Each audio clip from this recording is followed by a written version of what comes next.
Graça e a paz do Senhor Jesus Cristo. Uma boa noite. Noite de gratidão, noite de comunhão. Que o nosso Deus venha receber o nosso louvor, a nossa adoração. Chama todo mundo que está aí na tua casa. Vamos cultuar ao Senhor. Vamos parar tudo que a gente está fazendo nesse momento. E vamos cultuar ao nosso Deus. Deus, eu quero te agradecer nessa noite por cada família reunida, por cada lar, por cada pessoa. Quero colocar diante de ti a nossa vida, essa igreja, os nossos irmãos. Que essa noite, Pai, o Senhor entre em cada lar, que o Senhor faça alegrar cada coração, traz a tua paz, a tua alegria, Senhor, aqueles que estão aflitos, que estão ansiosos, que têm medo. Eu te peço, Pai, em nome de Jesus, que a paz que excede todo entendimento, a alegria, o gozo do Espírito Santo de Deus venha superabundar nessas vidas, Deus, nas nossas vidas. Nós não somos nada sem o Senhor. Nós sabemos que tudo que temos, tudo que somos vem de Ti. Então, Pai, eu te peço em nome de Jesus, venha fazer a nossa vida transbordar nessa noite, da alegria da salvação. Toque em cada coração, Senhor. Fale com os teus filhos. Fale com aqueles, Pai, que tem muito tempo, que não fala contigo. Alcança essas vidas também, Senhor. Nós queremos, Senhor, te servir o teu reino. Venha transformar as nossas vidas. Prestamos esse culto ao Senhor, porque só o Senhor é Deus, digno de toda honra, toda glória e todo louvor. Fale os nossos corações, Senhor. Receba o nosso louvor nessa noite, Pai. Paizinho, nós te amamos. Que venha a nós o teu reino. Que seja feita a tua vontade, Senhor, aqui na terra como no céu. Obrigada pelo pão de cada dia, Senhor, pela tua provisão, pelos teus livramentos. Que venha sobre nós o teu reino e a tua justiça, Senhor. Aleluia. Reina sobre nós.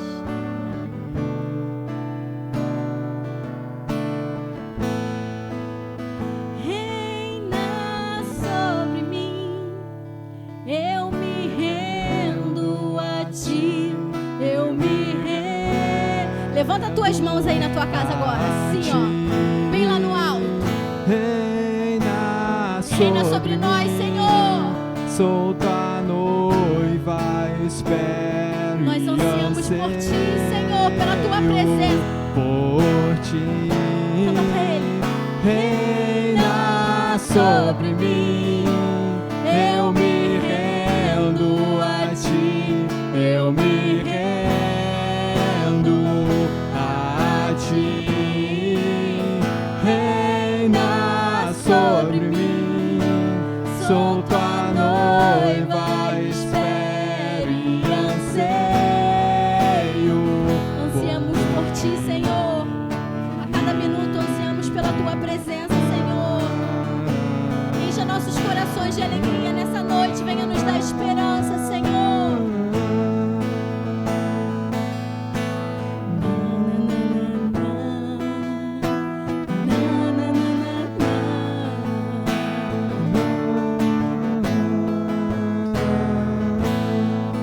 Correrei para ti, meu Senhor. Minha alma anseia por ti.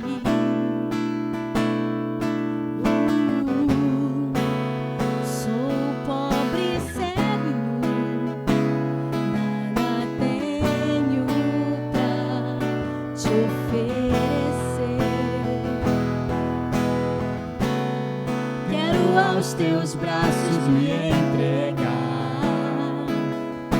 Pois sei que tu me aceitas.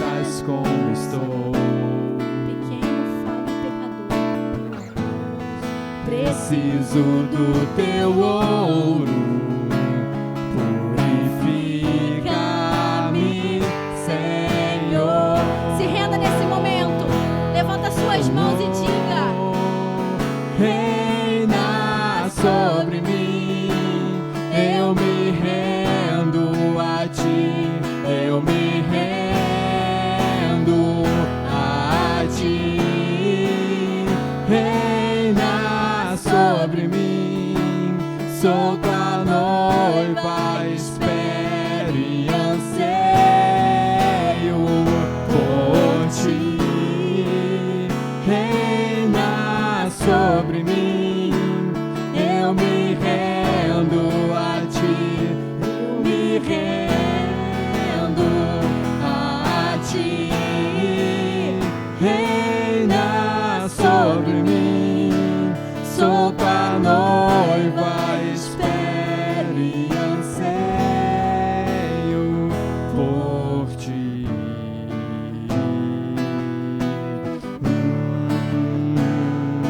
A palavra de Deus diz assim: de onde virá o meu socorro?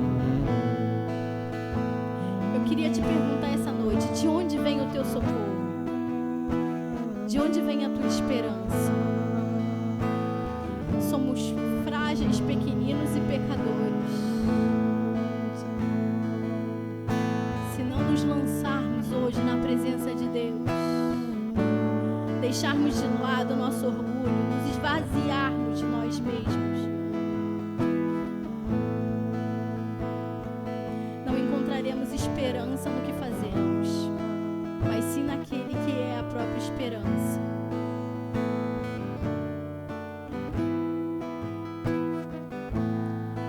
Correrei para ti, meu Senhor. Meu socorro vem de ti. Meu socorro só vem de ti.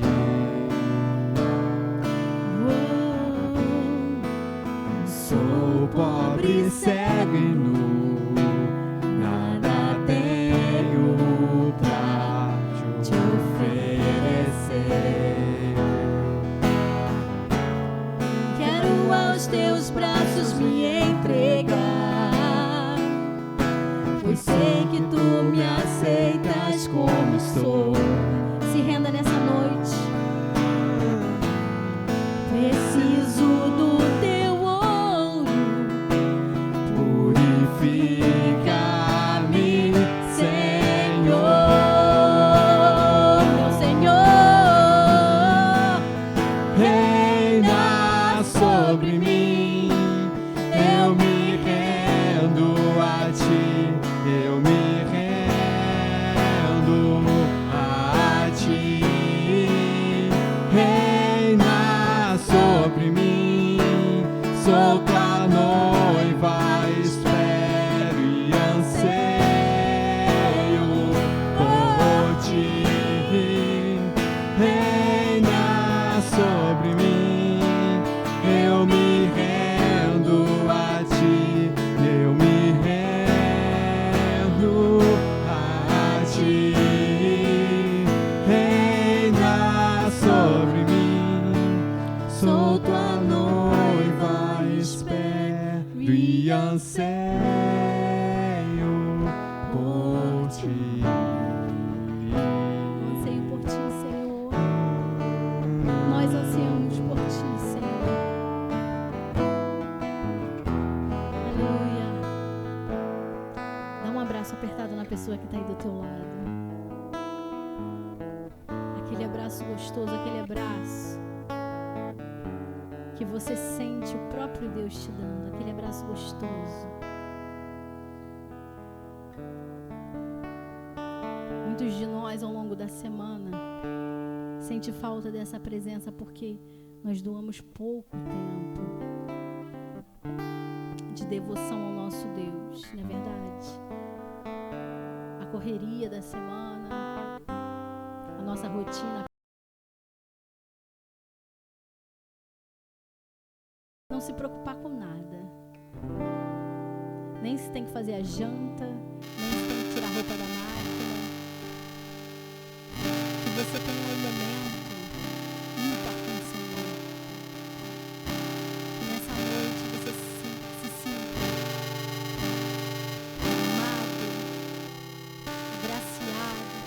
cheio da presença de Deus aí onde você está.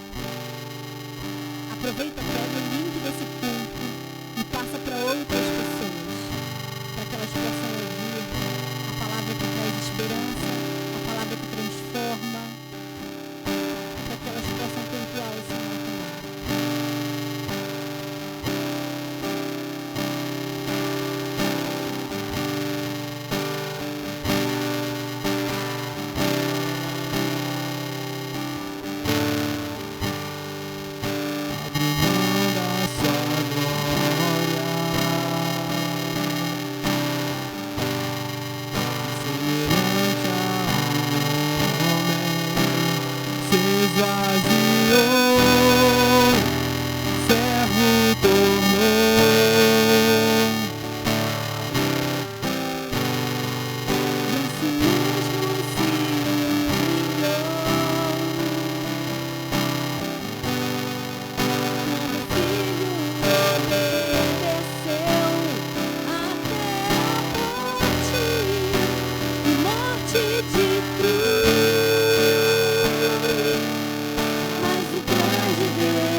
Príncipe da paz.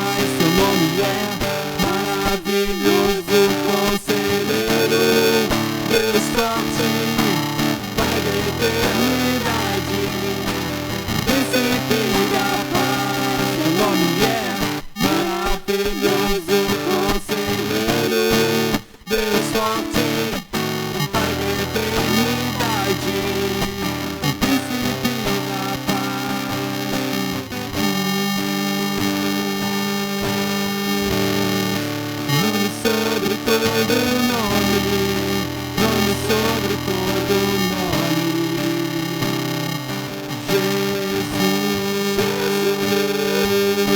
Jesus, nome sobre todo nome, nome sobre todo nome.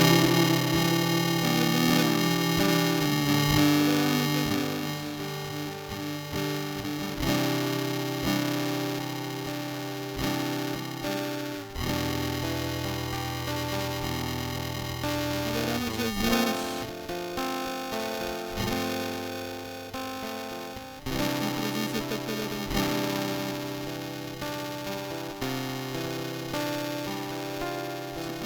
Espírito Santo de Deus. Tu és bem-vindo, meu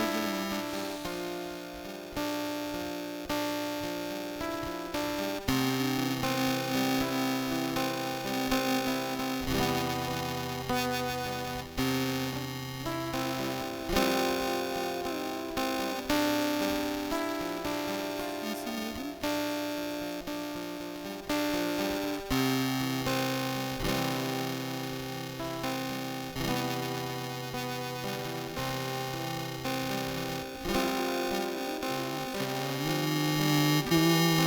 amigo. Santo Espírito,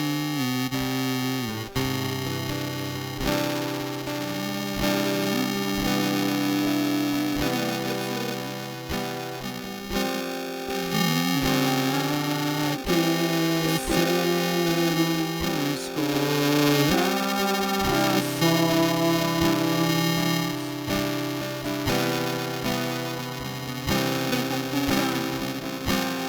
Vem com cura. Vem com cura em todo o seu corpo.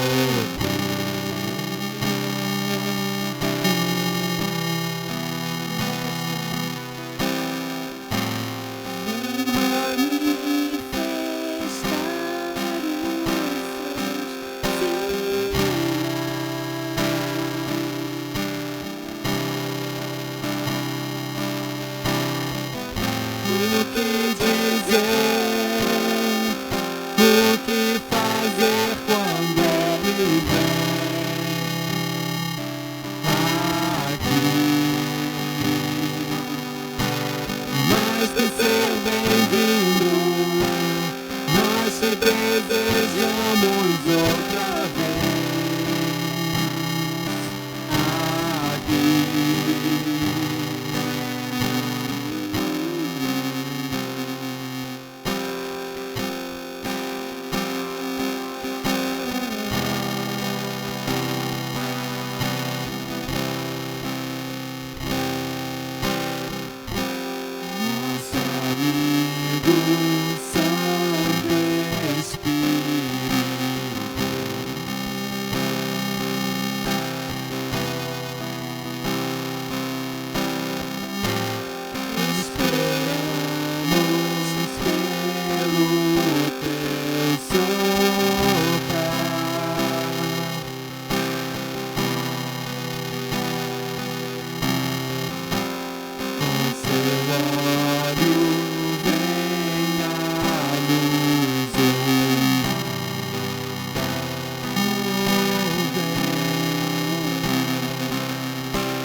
Espírito Santo, me aquece, Senhor.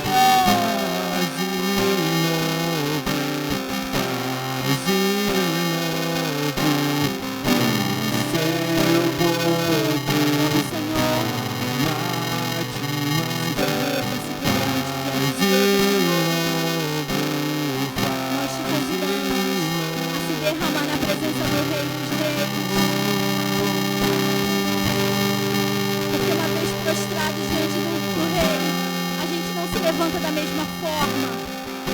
Quando você se curva diante do Rei, você não se levanta da mesma forma. Então se curve perante ao Senhor, diante dele. Chore diante dele. Se alegre diante dele.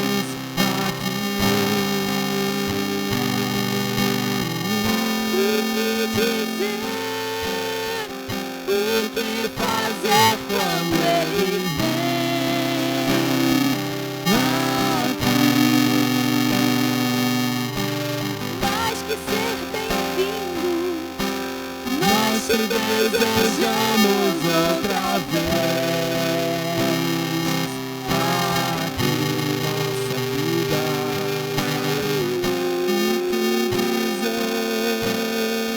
O que fazer quando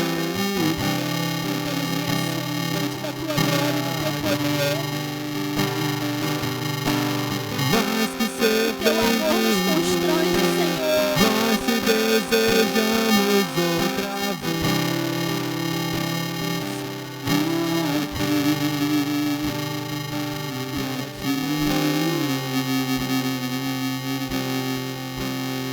faz de novo, Senhor. Queremos sentir a alegria da salvação. Queremos nos curvar diante do Rei. Levantarmos jubilosos.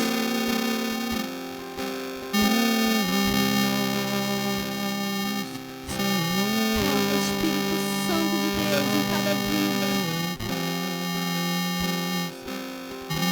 Não há quem entre na presença de Deus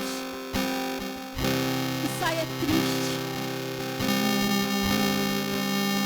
com medo ou angustiado, porque a presença de Deus nos traz júbilo. Que você possa, nessa noite, se esvaziar dos seus problemas, da dúvida, da vergonha, e adorar o Senhor. Seja livre, meu irmão.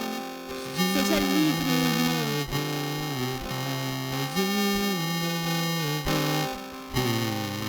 O Senhor quer a tua alegria nessa noite. O que dizer? O que fazer quando ele vem aqui? Mais que ser bem-vindo, seja bem-vindo no nosso lar. Nós te desejamos outra vez.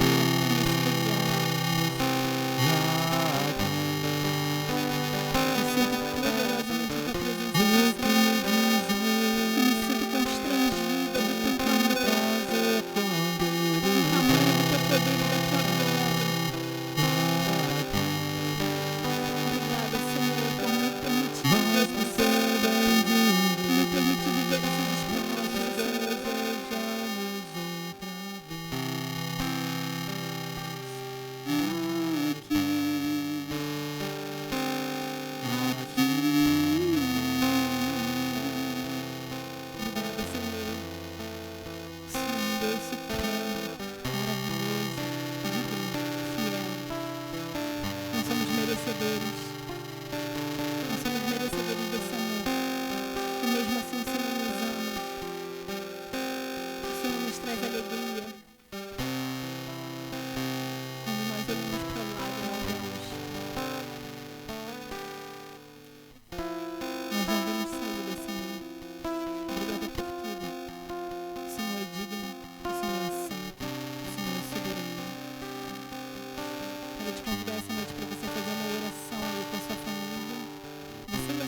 Boa noite, queridos, graça e paz. Amém. Eu queria iniciar esse momento dedicando um período de oração. Essa semana, o Brasil atingiu a triste marca de 400 mil mortos pela Covid-19. E apesar de muita gente ainda ficar crendo em teorias da conspiração, de achar que há manipulação de números, que não é isso tudo, e essas coisas todas que eu acho que vocês, assim como eu, já estão cansados de ouvir aí, né, o tempo todo. O fato é que, quer queiramos ou não, esse vírus ele é uma realidade, ele está aí, e ele tem alcançado pessoas cada vez mais próximas de nós. Atualmente, falando apenas de membros aqui da igreja, né, nós temos aí 3 casos confirmados de infecção por coronavírus. 2 deles, um já está de alta, o outro tratando em casa e um terceiro está no hospital. Se recuperando bem, graças a Deus, mas está hospitalizado, precisou disso. E todas essas pessoas são pessoas que não negam a realidade do vírus, sabem que isso é real, que tomam todos os seus cuidados. É gente que utiliza máscara, que utiliza álcool gel, que evita aglomerações a todo custo, mas que por força, né, da necessidade de ir trabalhar, precisam pegar transporte coletivo. E ali está todo mundo, né, aglomerado. E infelizmente acabaram contraindo esse vírus. E isso nos deixa com o coração muito apertado, né? A gente fica muito apreensivo. Né? Ronaldinho e Vanessa, que estão aqui conosco hoje, ficaram aí umas 2 semanas, pelo menos, longe da gente, porque eles tiveram suspeita, graças a Deus, ao fazer o exame, testaram negativo. Louvado seja Deus por isso. Mas tiveram que entrar em quarentena, ainda que sob suspeita, exatamente para não colocar mais a vida de ninguém em risco. E nós precisamos orar, irmãos, por todos esses que estão enfermos. Precisamos orar, não é, pela nossa nação, uma nação com 400 mil famílias enlutadas. Não é? Existem casos aí de filhos que já estão órfãos de pai e mãe por causa do vírus. Essa é uma situação real. Apesar daquilo tudo que você viu na televisão ontem, né, pela internet, manifestações democráticas, né, aí pelo país afora, mas manifestações temerárias, por conta de provocar aglomeração, e é exatamente isso que a gente precisa evitar nessa hora, para que mais pessoas não morram. Por mais que isso talvez dê uma impressão de normalidade, mas não tem nada normal, queridos, exceto se a morte é algo que a morte desnecessária, né, diga-se de passagem, é algo que você encara como uma questão de só menos. Esse número de mortos por dia é como se caíssem 5 Boeings por dia, né? E matasse todo mundo. E a gente já está convivendo com isso por meses. E isso não é normal. A nossa nação está adoecida num nível muito mais profundo do que o ideológico político. Ela está adoecida na sua humanidade. E nós precisamos, como igreja, orar por isso. Orar pelos que estão enfermos, orar por aqueles que estão enlutados, nós precisamos orar por essas pessoas que estão sendo acometidas por essa doença na sua humanidade, que as faz ignorar todas as demais pessoas ao seu lado. Nós precisamos orar por isso. E eu gostaria que você agora curvasse sua cabeça comigo e que nós levantássemos um clamor diante de Deus nessa hora. Vamos orar. Pai, no nome de Jesus, como igreja, nós nos levantamos em oração, aflitos, juntamente com todas essas famílias que têm os seus entes queridos hospitalizados nessa hora por conta desse vírus. Nós nos juntamos a elas, nós temos lágrimas no rosto para chorar com elas, para sentir a angústia delas nesse momento, e clamamos a Deus por misericórdia, clamamos a Deus por cura, clamamos a Deus por uma intervenção do Senhor para quebrar esse ciclo de reprodução viral que tem destruído a vida de tanta gente. Em nome de Jesus, oramos por todos esses que estão hospitalizados, para que eles, enfim, sejam alcançados pela misericórdia do Senhor e se vejam livres dessa doença. Queremos orar a Deus por todos os demais familiares que estão enlutados. Esses que não tiveram o privilégio da cura, mas encararam a morte.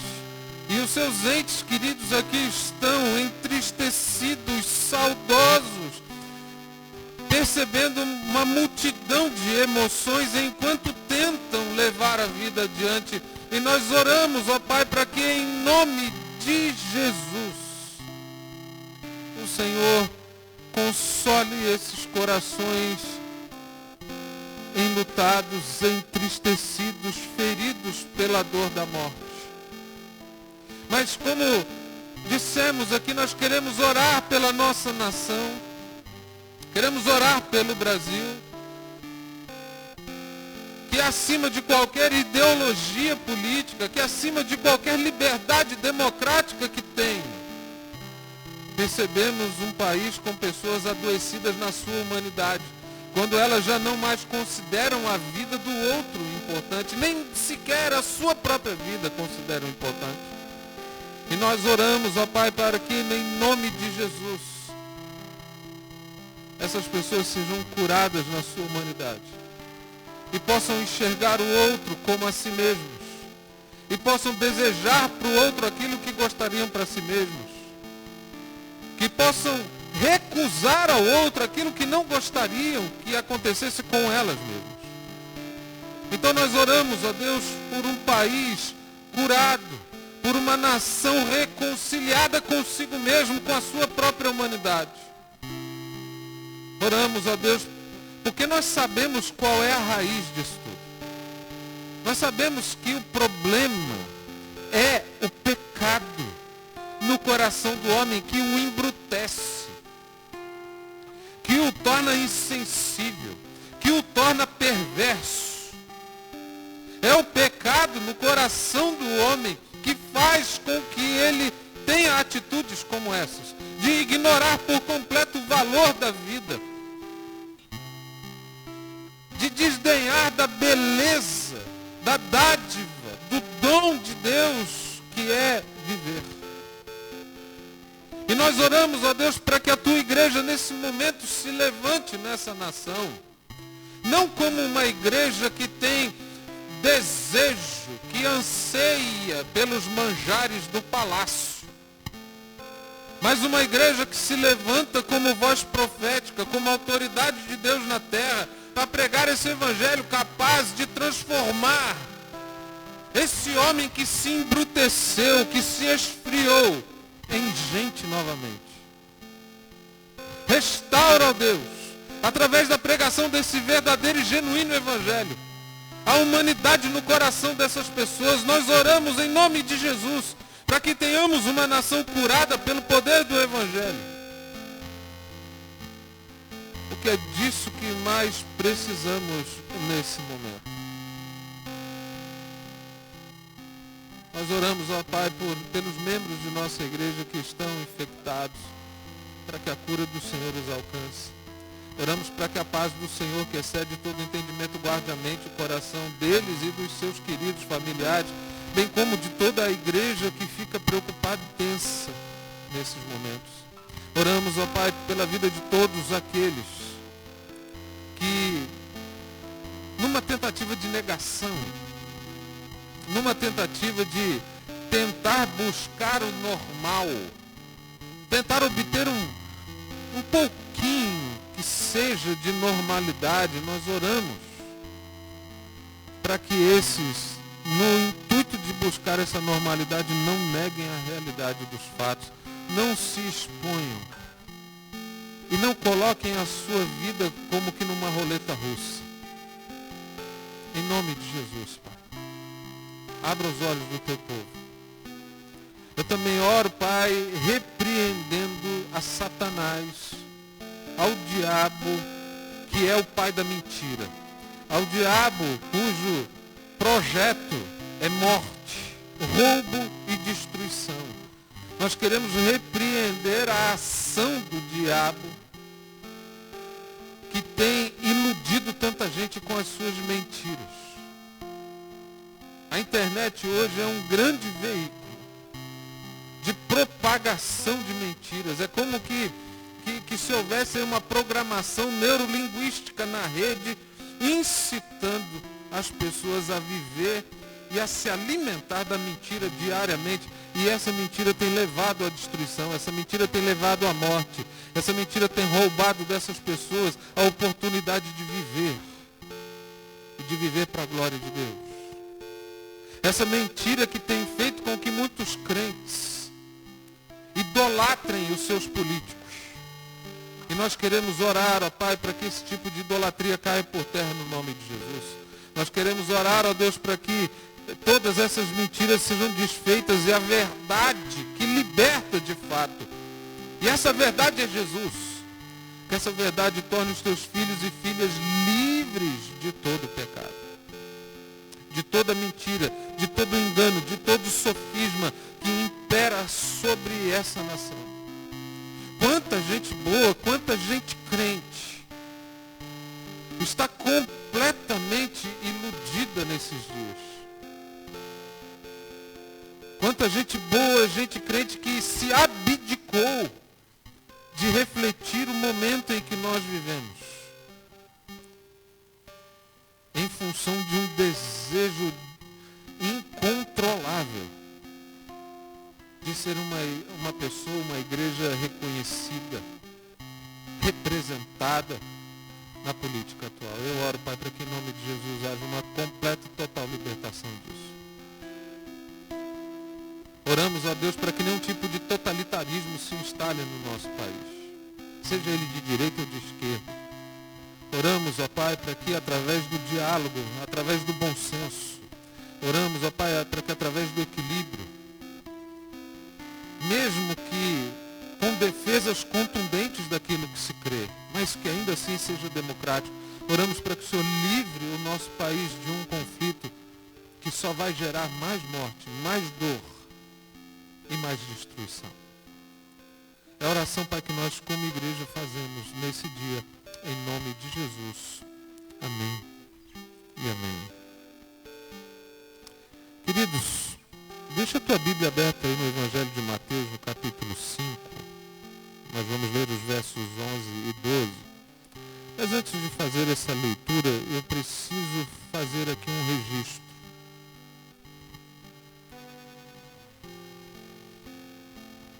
Nem tudo está perdido, não é? Nem tudo está ruim. Nós temos motivos de sobra para nos alegrar. Nós temos motivos de sobra para celebrar. E no dia de ontem, especificamente, a União das Igrejas Evangélicas Congregacionais do Brasil fez o lançamento de uma campanha nacional de oração, que que começou ontem, 1º de maio, vai até 19 de agosto. E vai ser um tempo muito especial, muito poderoso.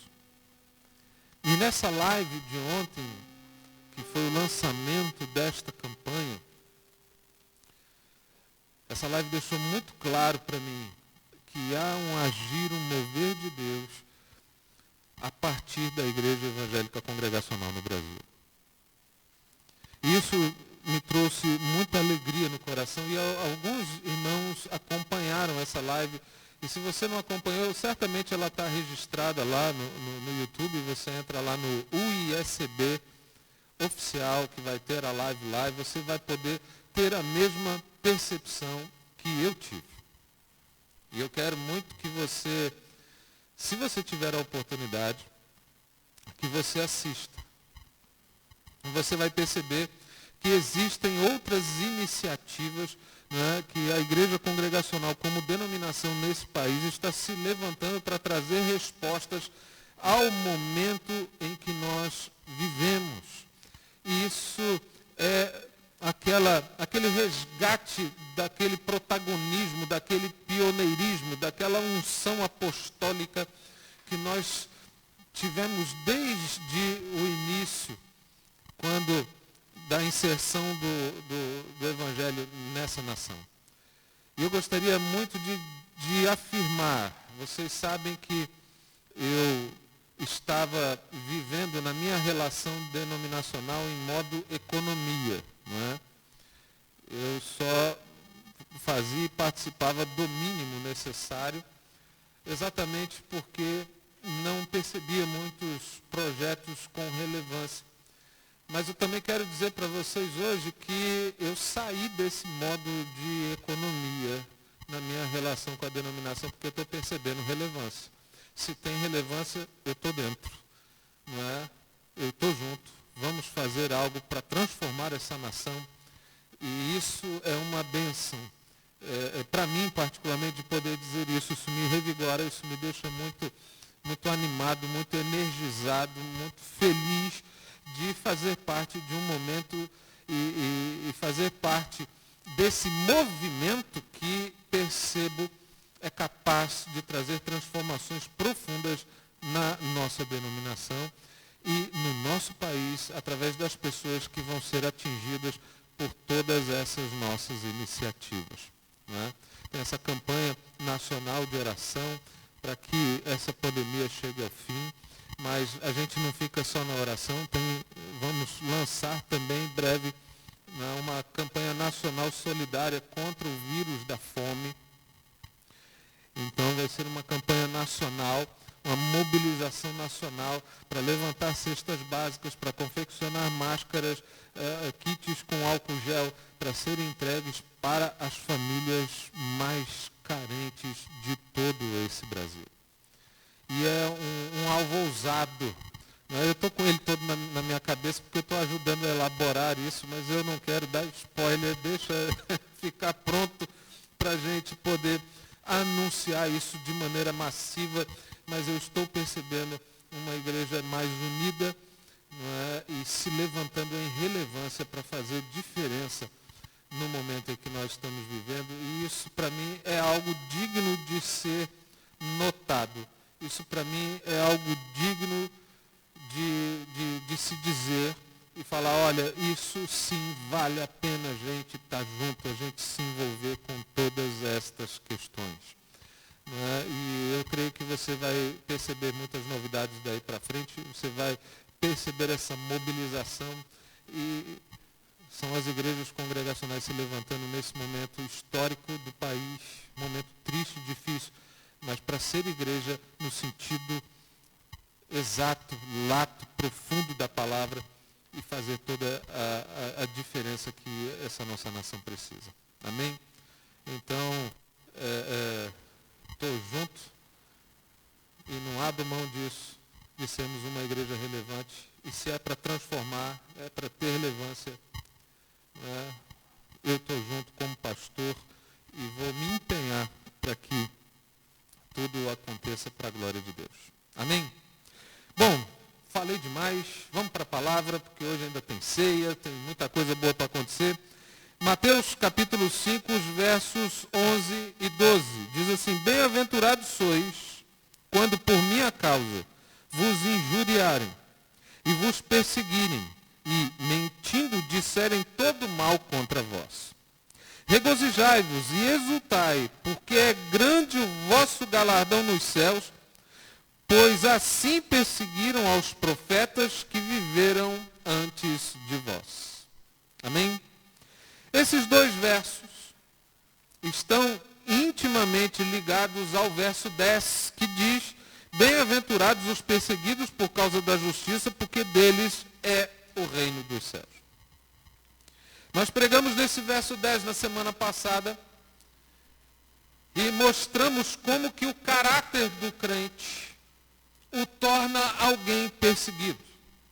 E eu me lembro de ter terminado com as palavras do Dr. Martin Lloyd Jones, que ele dizia assim: se você procurar se esforçar para fazer algo como Cristo fez, as pessoas vão te aplaudir. Agora, se você se tornar como Cristo, elas vão te odiar. E não tem nada que possa resumir melhor essa frase do Dr. Martin Lloyd Jones, porque ser perseguido por causa da justiça nada mais é do que você se tornar como Cristo, de você ser um cristão, um pequeno Cristo.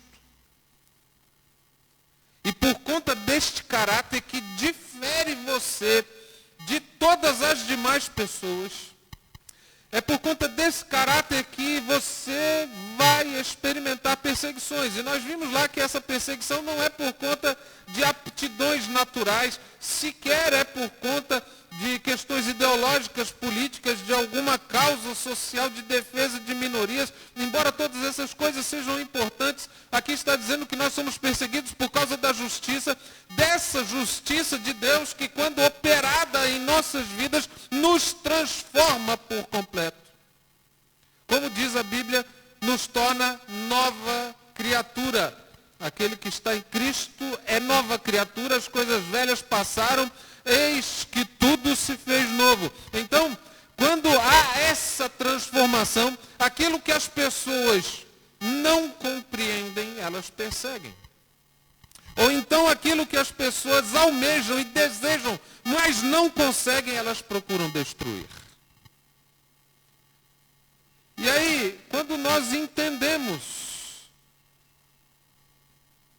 esse verso 10, os versos 11 e 12, eles aplicam essa verdade do ser perseguido por causa da justiça, eles aplicam essa verdade de uma maneira prática e objetiva na vida do crente. E aqui você precisa entender uma coisa comigo. O que eu estou querendo dizer? Uma coisa é você ter o seu caráter transformado e você se tornar filho e filha de Deus, você se tornar um cidadão do reino dos céus. Isso é o que marca a distinção entre você e todos os demais que não creem. Isso por si só já é uma causa, já é um motivo suficiente para que você seja perseguido. Entretanto, nós não estamos apenas aqui tratando de questões conceituais. Nós não estamos apenas tratando de questões internas, questões que dizem respeito a você exclusivamente. Nós também estamos tratando de questões aqui que são evidenciadas no dia a dia. Ou seja, aquilo que aconteceu através da graça de Deus manifesta na sua vida, que até então é alguma coisa que apenas lhe diz respeito, de respeito a você, isso é visto, isso é manifesto nas relações que você tem com as outras pessoas no dia a dia. Ou seja, essa verdade de que Cristo te tornou nova criatura, ela é experienciada experimentada, ela é testada, ela é provada no dia a dia. É ali, naquelas relações do dia a dia, no trabalho, com a família, com os amigos, na escola, enfim, em meio a essas relações que esta verdade de que você é uma pessoa, uma nova criatura, essa verdade, ela é colocada em xeque. Ela é colocada à prova. Basta você aí, né, dar uma olhada nas suas redes sociais, rapidinho você vai encontrar fulano que se diz crente, que diz crer em Deus, age assim, não é? Esse conflito, ele é mais do que natural, porque as pessoas esperam que alguém que tenha tido um encontro com Deus, automaticamente tenha atitudes que sejam coerentes com a fé que ela professa. É exatamente isso. E quando elas percebem que o discurso é uma coisa, mas a realidade ela é outra, elas criticam sem piedade nenhuma, até com requintes de crueldade. E é exatamente nesse dia a dia é que essa nova criatura em Cristo é provada, é testada. Especialmente, queridos, agora deixa eu aprofundar mais um pouquinho, porque eu acho que eu estou muito genérico, né? Deixa eu tentar afunilar esse negócio um pouquinho mais. Eu quero falar especificamente das reações que essa nova criatura vai ter diante das circunstâncias. É disso que eu estou falando. Como é que você reage diante das circunstâncias? E eu me lembro de ter começado a mensagem domingo passado, notando o grande paradoxo que o verso 10 nos traz. Bem-aventurados os perseguidos por causa da justiça, ou felizes os perseguidos por causa da justiça. Como que alguém é feliz sendo perseguida? Como que alguém pode ser feliz quando tem outro te aporrinhando a cabeça? Como que alguém pode ser feliz quando o outro está te fustigando, está te cutucando, está te criticando, está falando mal de você, está enchendo a tua paciência, está infernizando a tua vida?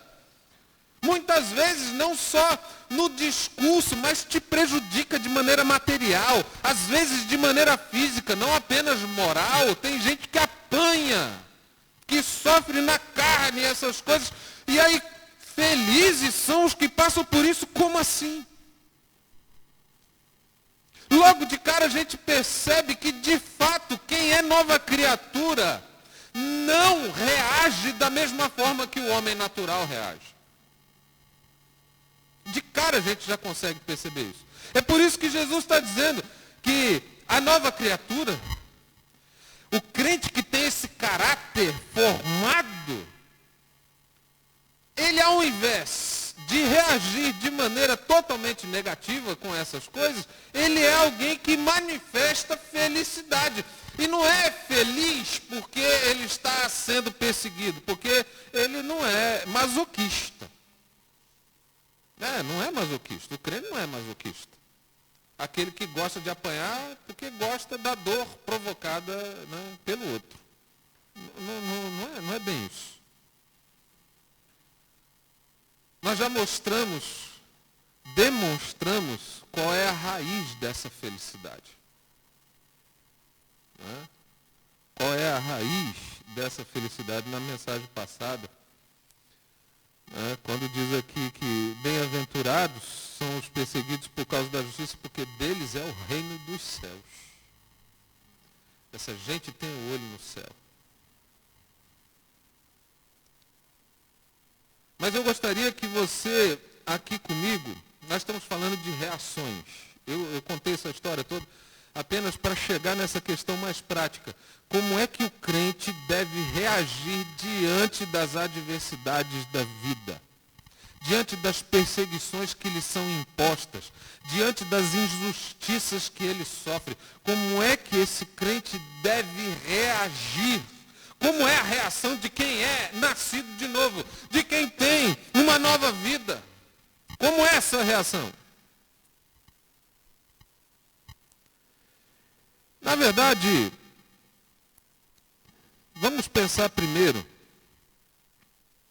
sobre alguns princípios aqui que são basilares, eles são, ali o fundamento disso tudo.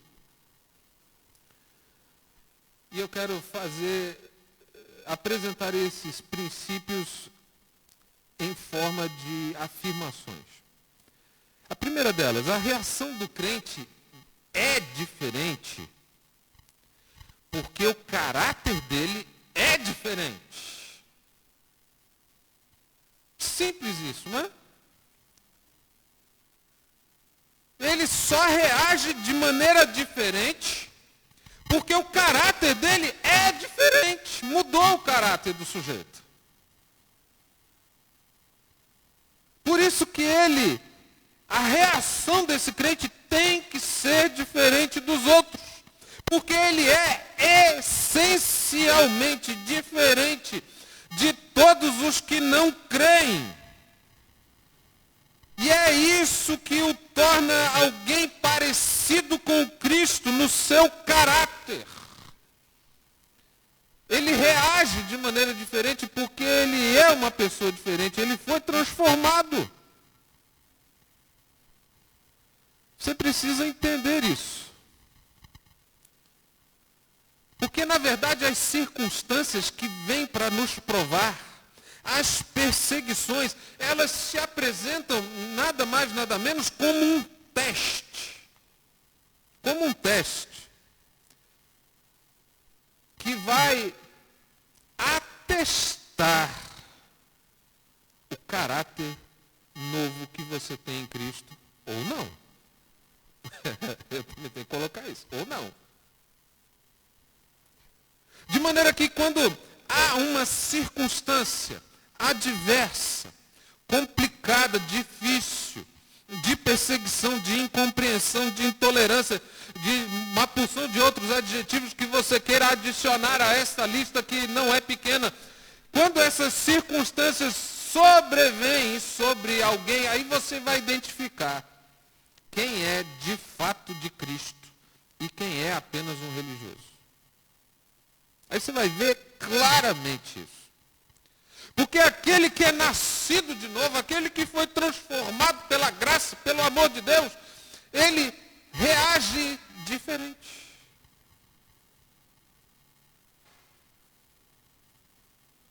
Você pega, por exemplo, Estevão. Estevão era um homem cheio do Espírito Santo, diz a Bíblia. Homem cheio de Deus. Pregava com ousadia, com autoridade. E a pregação desse homem incomodou os religiosos da época. A tal ponto que arrastaram ele. E enquanto aquelas pessoas urdiam ódio mortal, elas olhavam para o rosto de Estevão e o que elas viam? Qual era a expressão do rosto de Estevão? Era a expressão como o rosto de um anjo. Enquanto elas estavam mergulhadas no ódio, sendo consumidas pelo desejo de matar, de destruir. E por que não dizer de roubar daquele homem, aquela expressão de paz, aquela expressão angelical que ele tinha no rosto, mesmo diante do ódio.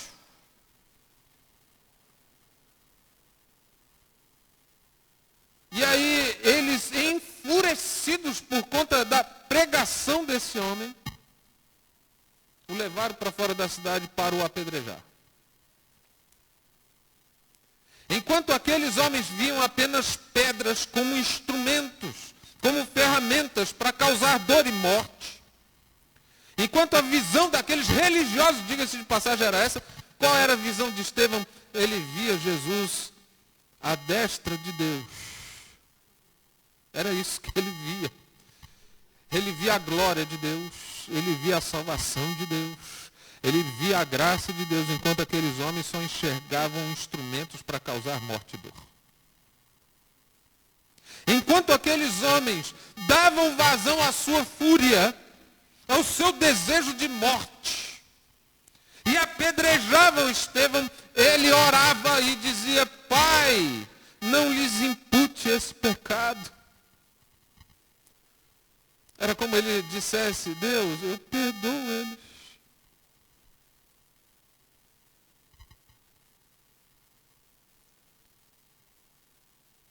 Aí a gente vê claramente um exemplo da reação de alguém que é nascido de novo para a reação de alguém que é um mero religioso. O homem natural, embora seja afeto às questões da religião, tenha sede de conhecimento da divindade, ele é apenas isso, um homem natural.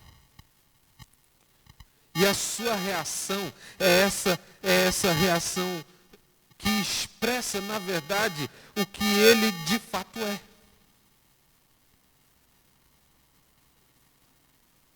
Agora, queridos, olha a pedrada que vem por aí. Está preparado? Pedrada. Daquelas para deixar você assim, pelo menos uns 3 dias, assim, meio que sem rumo. Né? Olha aí, a primeira epístola de Pedro, capítulo 2, o verso 23, está falando de Jesus, hein? Pois ele, quando ultrajado, não revidava com ultraje. Quando maltratado, não fazia ameaças, mas entregava-se àquele que julga retamente, carregando ele mesmo em seu corpo sobre o madeiro os nossos pecados, para que nós, mortos para os pecados, vivamos para a justiça. Por suas chagas fostes sarados. Quem nasce de novo se torna como Cristo. E quando ele se torna como Cristo, quando ele é ultrajado, ele não revida com ultraje. Quando lhe fazem o mal, ele não paga aquele mal que recebeu com o mal, ele continua fazendo o bem.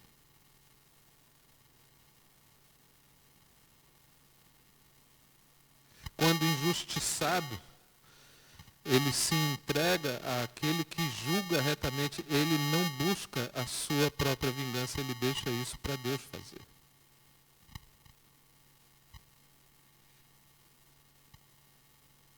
Estão entendendo que a reação do crente é diferente porque o caráter dele é diferente?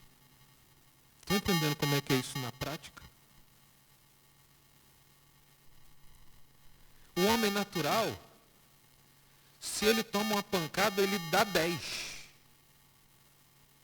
Se falam mal dele, ele esculacha. O homem natural faz assim. E quando essas circunstâncias nos acometem, elas são um grande teste para revelar de fato quem somos. Quem somos? A Bíblia diz que a boca fala do que o coração está cheio. Meu Deus, eu quando rodo a timeline das redes sociais, eu vejo alguns amigos crentes. Eu falo, meu Deus, essa gente só nutre ódio no coração. Mais nada. Mais nada. Infelizmente, mais nada. Então a reação do crente é diferente porque o seu caráter é diferente. Agora, eu quero fazer uma outra afirmação para ilustrar isso. A reação do crente, ela é diferente porque ele possui uma causa diferente. Presta bem atenção nisso. O crente reage de maneira diferente a todas essas perseguições e lutas porque a causa desse crente é diferente. E o que nos diz aqui Mateus, que a gente estava debruçado em cima dele aqui, né? Mateus capítulo 5. Jesus está dizendo que nós somos bem-aventurados, somos felizes, mas somos felizes quando?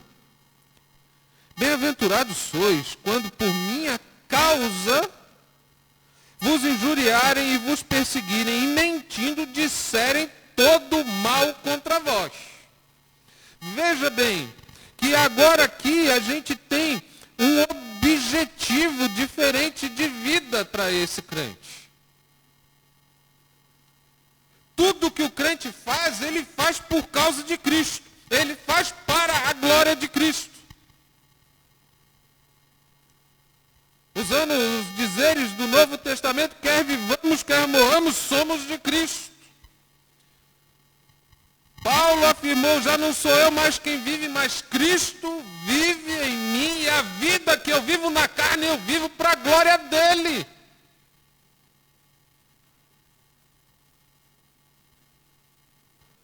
O apóstolo, o João, ele diz assim, o João Batista, convém que ele cresça e que eu diminua. Quando a causa da sua vida, a razão da sua vida, o objetivo da sua vida é Cristo, as tuas reações serão diferentes. Você vai reagir em face da incompreensão. Você vai reagir em face da injustiça, da violência de forma diferente. Por quê? Porque a sua vida é controlada por Cristo. Todas as suas atitudes, o seu estilo de vida, tudo que você faz para agradar a Deus. E aí, amados, quando você está tão absorvido pela glória de Deus, pelo desejo de ter uma vida que glorifica a Deus, sabe o que acontece? Sabe o que acontece? A opinião dos homens perde o valor para você. Porque aí já não vai mais importar o que os homens pensam, o que os homens querem. Não vai mais importar. E aí eu quero ilustrar isso com o caso de Pedro. Que depois lá, ele e o outro que estava com ele curaram aquele paralítico na porta do templo. E foram presos pelas autoridades religiosas e foram ameaçados. Sofreram todo tipo de ameaça para que eles não mais pregassem o nome de Jesus. Sabe o que eles disseram? Olha, julgai vós se é justo obedecer antes a vocês do que a Deus. Nós não podemos deixar de falar daquilo que temos visto e ouvido. E eles não se submeteram à pressão, à injustiça. Eles não se submeteram àqueles homens. Porque a eles só era importante uma coisa, obedecer a Deus. E sabe como que isso faz toda a diferença? É porque aqueles religiosos queriam satisfazer a própria vontade deles. Eles tinham inveja. Eles tinham medo de perder a influência. Eles tinham medo que as pessoas deixassem de frequentar o templo ou as suas sinagogas para irem atrás de Jesus. Eles queriam manter o status quo. Eles queriam manter a sua segurança financeira. Eles queriam manter a sua influência diante dos governadores, diante do imperador. Tanto é que, para crucificar Jesus, nós vemos judeus e herodianos se mancomunando num projeto político de poder para poder acabar com a vida de Jesus. É isso. Qualquer semelhança com o que nós estamos vendo hoje no Brasil não é mera coincidência. Quando você vê religiosos se associando a um projeto político de poder, em detrimento da sua própria fé manifesta e professa.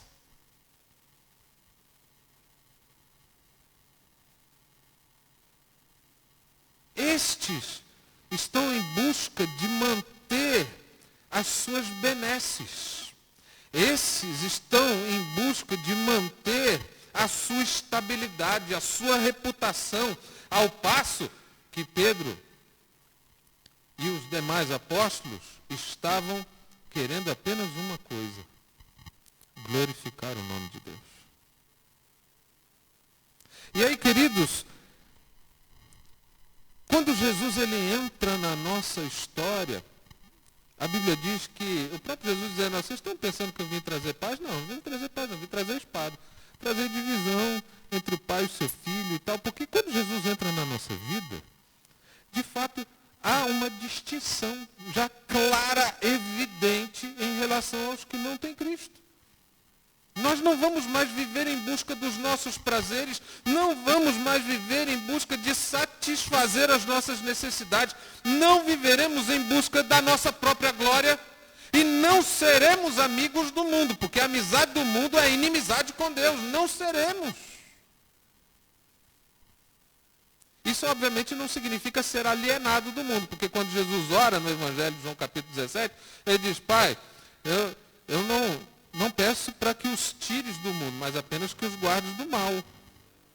Eles não são do mundo, mas estão no mundo.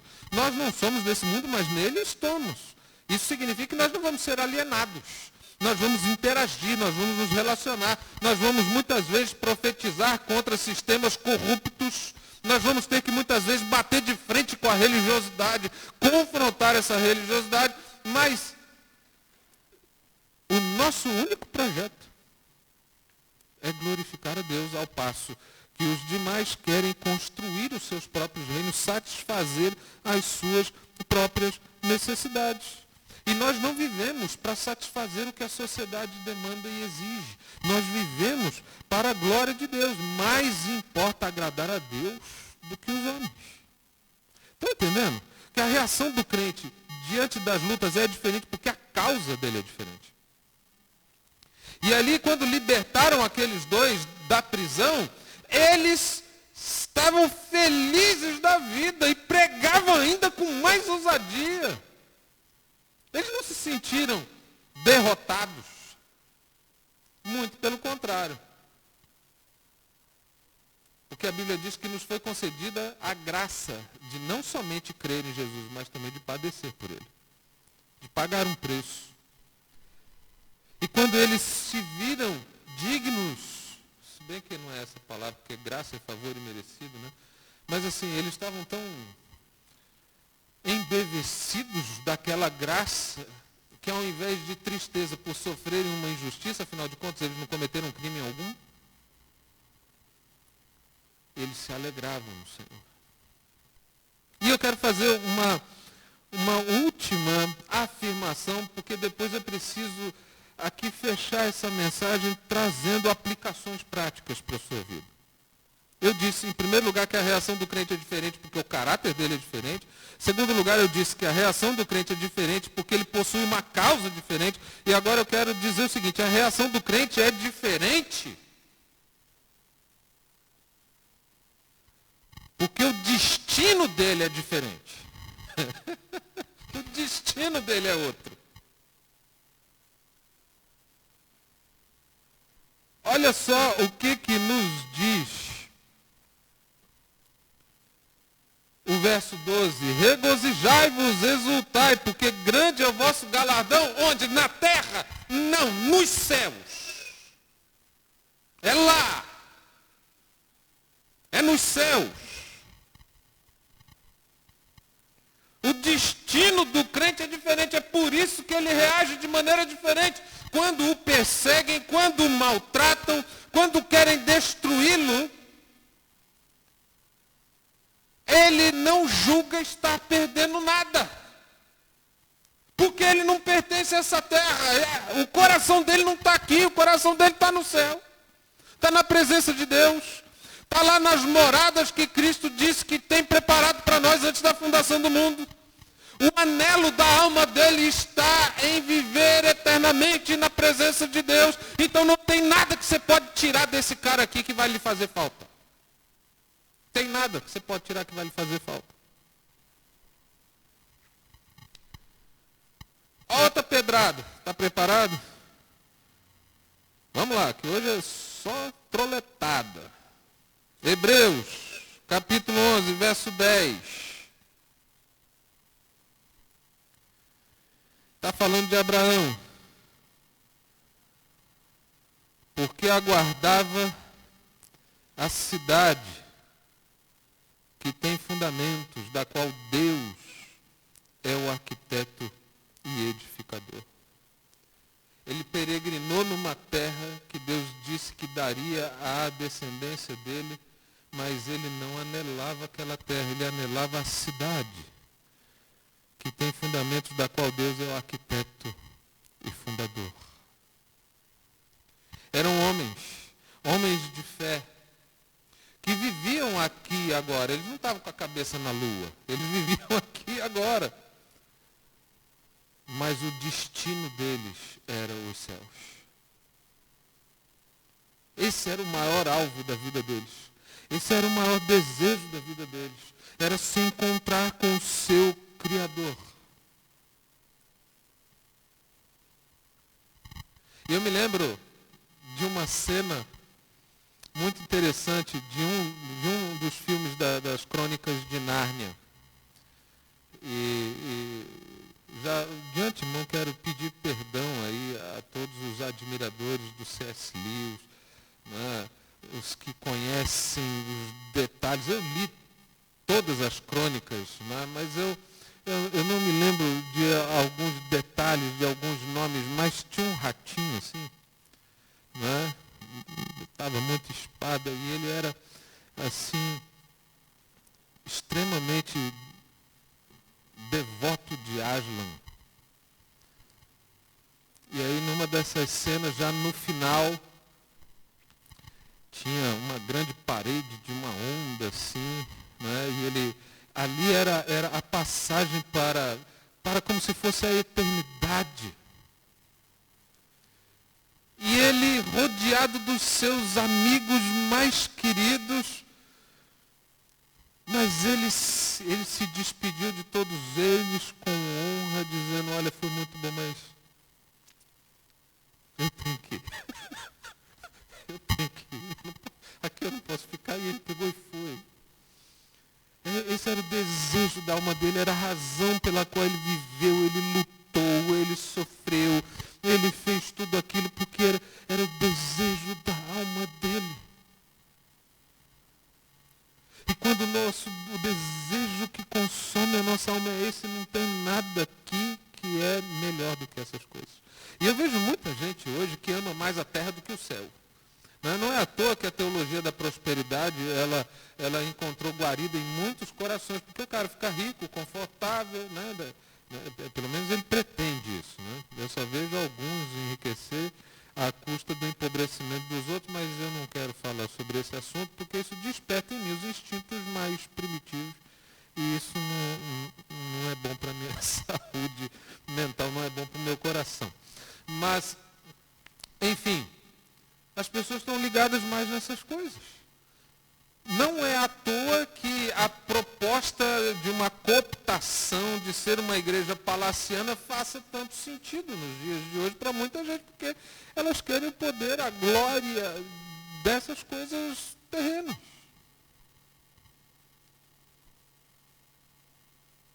E, queridos, enquanto o incrédulo faz tudo para evitar essa realidade do mundo por vir, das coisas futuras, e vive mergulhado na busca de satisfazer os seus próprios prazeres, o crente, pelo contrário, ele busca as coisas do céu. E ele está desapegado disso, porque o destino dele é outro. Agora, queridos, 3 aplicações práticas aqui para a gente poder finalizar aqui a nossa mensagem. Né? Estamos falando de sofrimento. Estamos falando de perseguição por causa da justiça. E aqui eu falei que o crente reage de maneira diferente das pessoas naturais diante das situações difíceis. Mas quais são as aplicações ainda mais práticas do que todas essas que eu falei? A primeira coisa é que diante de uma perseguição, o crente, ele não tem desejo de retaliação. Essa é a primeira coisa. Prática, né? Bem objetiva. estão lá porreando a sua cabeça, estão lá te prejudicando, estão lá te fustigando, estão lá te enchendo a paciência, estão lá te machucando, estão lá te ferindo, e você simplesmente não retalia. Você simplesmente não retalia. Isso significa a atitude de conter os desejos e os impulsos de reagir na mesma medida da agressão sofrida. O homem natural, ele paga o mal com o mal. Ele retruca, ele busca os seus direitos, ele busca se autopreservar, mas o crente, ele é como Jesus, que não revidou as agressões que sofreu. Vocês lembram lá da primeira pedrada de Mateus, de 1 Pedro 2, 23? Que quando o ultrajado não revidava com ultraje? E isso, gente, por si só já é uma manifestação do próprio fruto do Espírito, que é o domínio próprio. Porque eu confesso a vocês, vontade dá. Mas ela passa. Vontade dá e passa. Graças a Deus. Mas você não é mais dominado pelos seus impulsos. Você simplesmente não retalia. Segunda aplicação.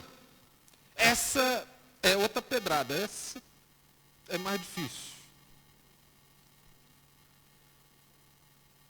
Diante da perseguição, o crente não apenas não retalia, mas o crente não fica ressentido. Olha que paulada é essa. Não basta reprimir o instinto. Não basta você viver em um estado de repressão interna. Você é desafiado a ir mais longe do que isso. Você é desafiado a não ficar ressentido, a não se sentir ofendido, a não se sentir por deveras machucado quando você é perseguido. Lembra do que eu falei lá de Estevão? Sendo apedrejado, sofrendo uma violência desumana. E ainda assim ele diz, Deus, não imputa esse pecado a eles, não. Perdoa eles. Ali não apenas percebemos em Estevão que ele reprimiu o seu desejo de reagir, de retaliar. Mas a gente percebe que não havia ressentimento nele. Ele não ficou magoado. Ele não ficou ferido com aquilo. E isso só é possível quando alguém realmente foi transformado no seu caráter pelo poder de Deus. Para você poder olhar para essas pessoas da mesma forma como ele olhou. Com graça, com amor, ainda que sendo alvo de injustiça. E a última aplicação aqui. Eu disse que o crente não deve retalhar. Eu disse que o crente não deve ficar ressentido. E aqui eu quero fechar dizendo que o crente não tem que ficar deprimido. Sabe aquela coisa? Está sofrendo perseguição, está sendo incompreendido, está sendo ferido. E aí ele começa a pensar, nossa, por que logo eu? Ai, por que comigo? Por que essas coisas estão acontecendo comigo? Aí ele começa a entrar naquela, ó vida, ó céus, e ele se sente a pior pessoa da face da terra.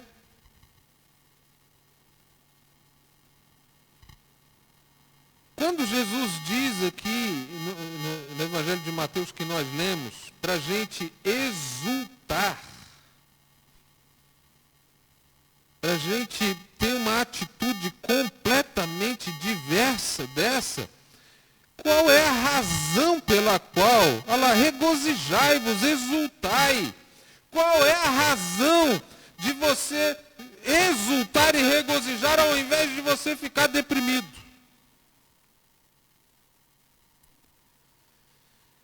A razão de você exultar em meio a um sofrimento, a uma injustiça que você está sofrendo, é apenas uma. Quando você sofre por causa de Cristo, e não porque você pisou na bola, não porque você arrumou sarna para se coçar, mas quando você sofre por causa de quem você é em Cristo, porque você é um pequeno Cristo, porque você se tornou como Cristo, essa perseguição, ela só atesta, ela só evidencia, ela só avulta, ela só torna evidente de quem você é e para onde você vai. E quando você entende isso, todas aquelas dúvidas, por que isso acontece comigo, por que agora, por que isso, todas essas dúvidas se dissipam e dissipam-se com elas todos os sentimentos de depressão, porque você agora percebe que aquilo revela quem você é de fato em Cristo e para onde você vai. Você é comparado nos dizeres de Jesus com os profetas que foram perseguidos. E onde estão esses profetas hoje? Na presença de Deus. E é essa certeza que faz com que, ao invés de ficarmos deprimidos, nos alegremos. Nos alegremos na presença desse Deus. E ele diz que o nosso galardão nos céus será grande. Galardão é um tipo de recompensa. E alguns até questionam, mas se é graça, então que recompensa é essa? Porque é um favor que a gente não merece. Mas o próprio galardão é manifestação da graça de Deus, porque assim Ele quer fazer. O que é esse galardão nós não sabemos. Nós só temos a noção de que é algo que vale a pena desejar. Deus é galardoador. É aquele capaz de abençoar aqueles que viveram fiéis a Ele.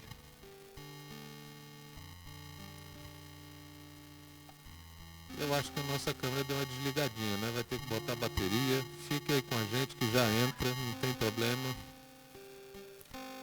Eu queria orar com você nessa hora. Eu queria que você se colocasse diante de Deus agora. Mas antes dessa oração, eu quero que você faça uma pergunta a você mesmo. Hoje nós estamos tratando da aplicação do que é ser feliz quando perseguido. E nós falamos muito da reação.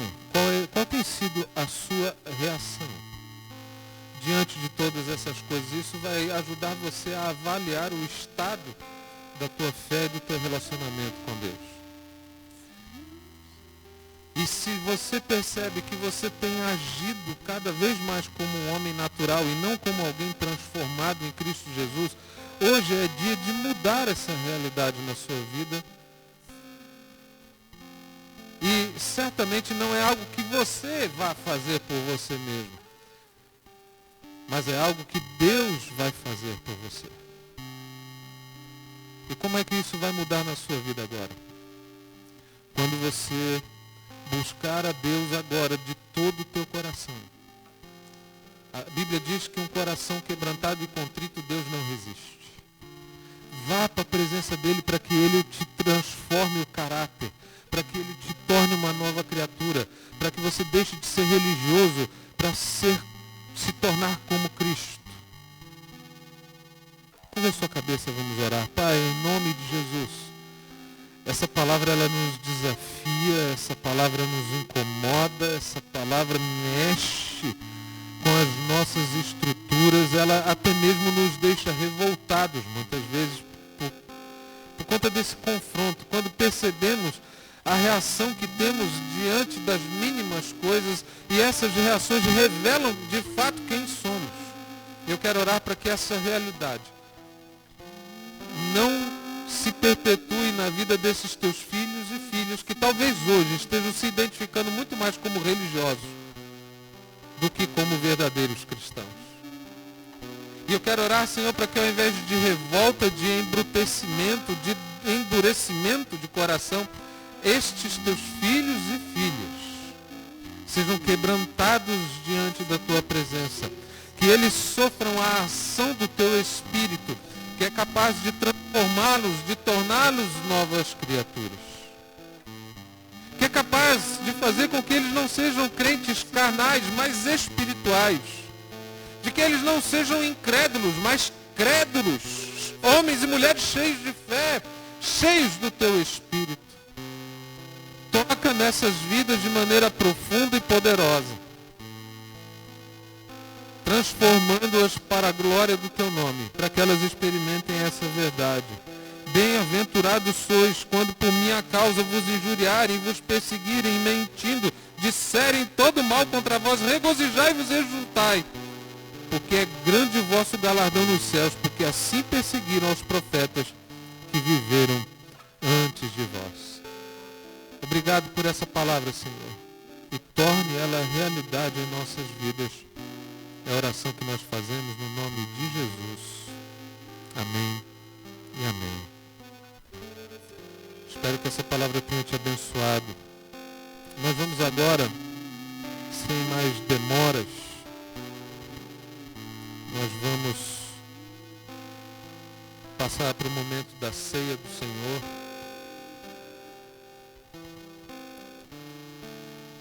Imagino que você esteja aí preparado na sua casa aí com pão, com vinho, suco de uva, para que nós participemos desse momento. Hoje pela manhã nós estudamos uma lição que falava sobre a encarnação de Jesus. E porque ele se tornou carne e pagou o preço de morte na cruz do Calvário, eu e você podemos ser reconciliados com Deus. Um preço altíssimo que nos habilitou a experimentar esse relacionamento profundo e transformador com Deus. Então, nós vamos agora, rapidamente,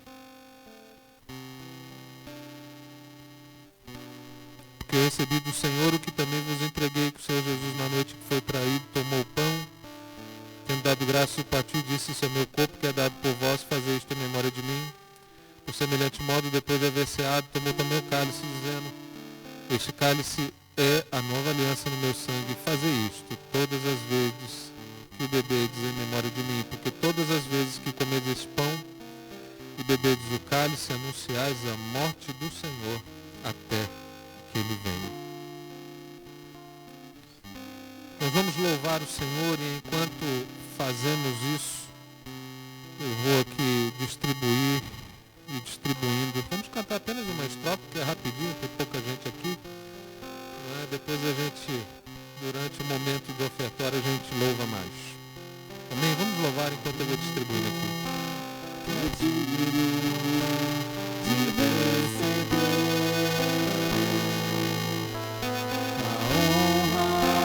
A glória, a força e o poder ao Rei eterno e imortal, invisível, mas real, a Ele ministramos o louvor.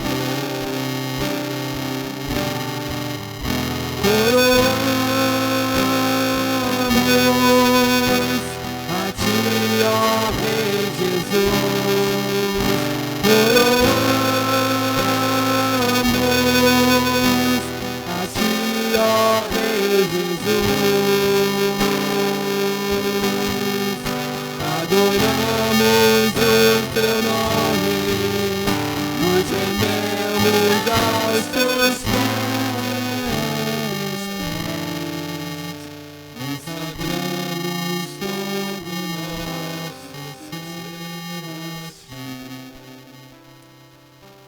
Você deve estar aí nas suas mãos com o pão, com o cálice.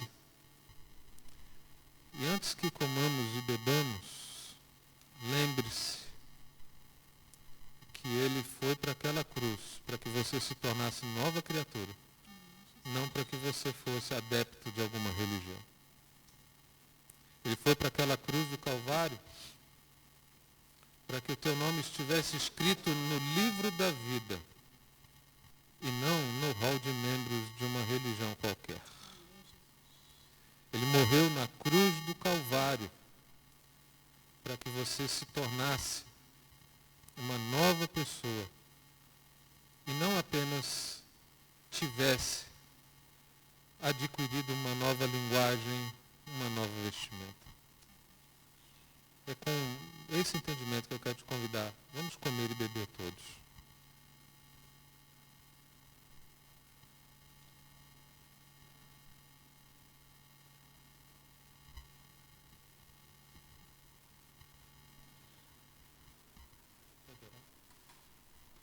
Senhor, grande é o teu nome.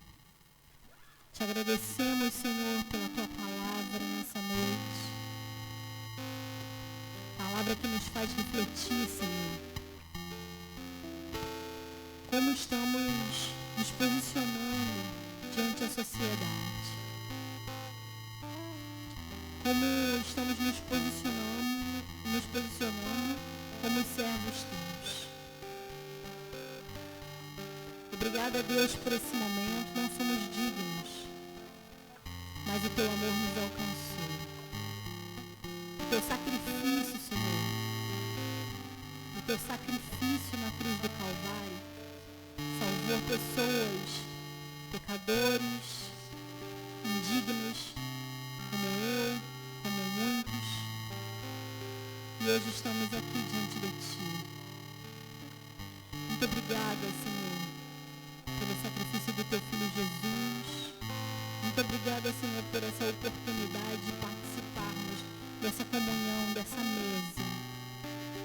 E que o Senhor venha nos ensinar a cada dia mais a sermos mais parecidos com o teu Filho Jesus. Que possamos nos esvaziar a cada dia de nós mesmos e olhar para o nosso alvo, que é Cristo, a nossa referência. Seja adorado e engrandecido, Senhor. O Senhor é digno de toda honra, de toda glória e de todo louvor. Muito obrigada, Pai, por essa noite. Abençoa as vidas das famílias. E venha, Senhor, nos ensinar a ser servos. Não só servos de Cristo, mas servos um dos outros também, Pai. A humildade de Cristo, a pessoa de Cristo, que nós possamos olhar e nos refletir, Senhor. Não permita, Senhor, que fiquemos parecidos a cada dia que passa com esse mundo. Esse mundo é mau, mas nos faz, Senhor, enxergar a grandeza do nosso Senhor Jesus.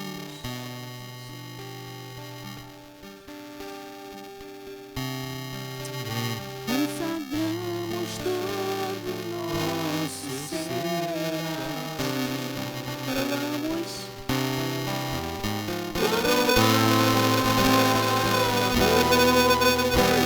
A ti, ó Rei Jesus.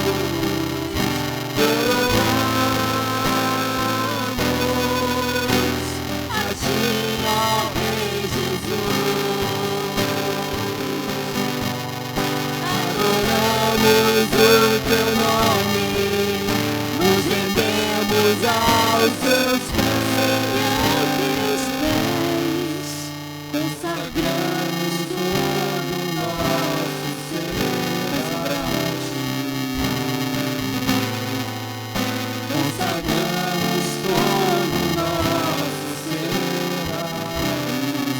a ti. Consagramos todo o nosso ser a ti. Amém, amém. Você tem a oportunidade agora de também adorar o Senhor com os teus dízimos e ofertas. Tem a informação aí no rodapé do seu vídeo. Quero agradecer a todos vocês que têm contribuído para as cestas básicas. Hoje nós já começamos a entregar as cestas básicas desse mês de maio.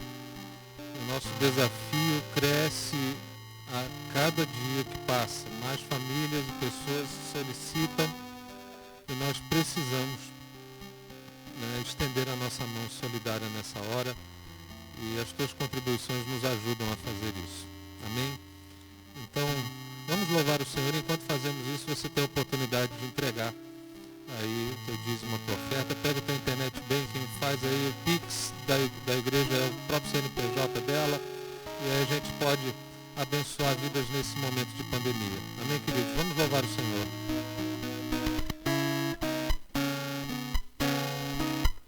Pela fé no Filho de Deus, sou vencedor. Todo mal afasta de mim, Cristo Senhor. Tudo posso em Jesus, meu fiel e bom pastor. Digno és de receber todo louvor. Tudo posso em Jesus, meu fiel e bom pastor. Digno és de receber todo louvor. Pela fé no Filho de Deus, sou vencedor. Todo mal afasta de mim, Cristo Senhor. Tudo posso em Jesus, meu fiel e bom pastor. Digno é de receber todo louvor. Tudo posso em Jesus, meu fiel e bom pastor. Digno é de receber todo louvor. Digno é de receber todo louvor.